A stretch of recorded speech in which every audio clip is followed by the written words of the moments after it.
Știi că toate trec, dar nimic nu rămâne, doar versurile spuse în simple rime. Ești erai odată ca un mugure de floare, te-ai ofilit prea mult acum și asta doare. Când văd că de mine tu te ferești, nu mai îmi pasă de nimic, deci te obișnuiești. Multe vorbe spuse la beție sau unecate în alcool, vorbe spuse fără ură, fără gen, fără rol. Băi, dar ce să fac, toate astea au trecut, treburi din trecut care în prezent nu mai sunt. Adică încă a rămas să mă gândesc la tine, fără pic de demnitate, fără respect de sine. Am creat destul pentru tine, acum nu, dar știe că am ciudat, după o zi te văd cu altul. Nu mai contează, ăsta e stilul tău de viață, ce-a fost a trecut, ridic capul și privesc în față.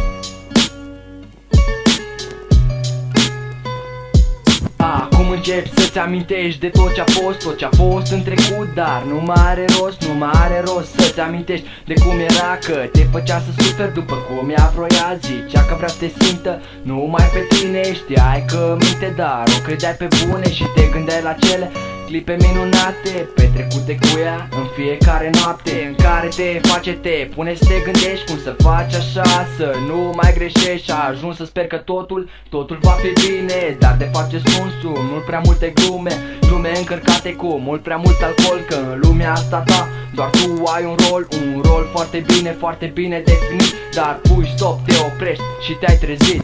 Îmi spuneai că nu ești la fel ca altele, dar erau doar nimicuri efemere. Acum nu o să spun cuvinte de bine, dar am să te fut în gură să mă ții minte. Ești o scârbă, așa ai fost dintotdeauna, ți-a plăcut mult pula și nu doar una, prefăcută până în adâncul sufletului. Poate cine știe, ești fiica drecului. Marș, am zis, marș și morții mătii, ce ai zici de piesa asta e doar pentru tine. Fii fericită, măcar cineva te va striga și mâine. Tu te foc, tu ești aia ciuglă pe centură, hai mai aproape și ia pula în gură. Văd că ai probleme mari, mai ales cu capul, du-te dracu și lasă-mă pe mine în pace, că sătul de piste proaste. Ce vrei în pula mea, m-am săturat de minciuni de toate, gata, merg mai departe.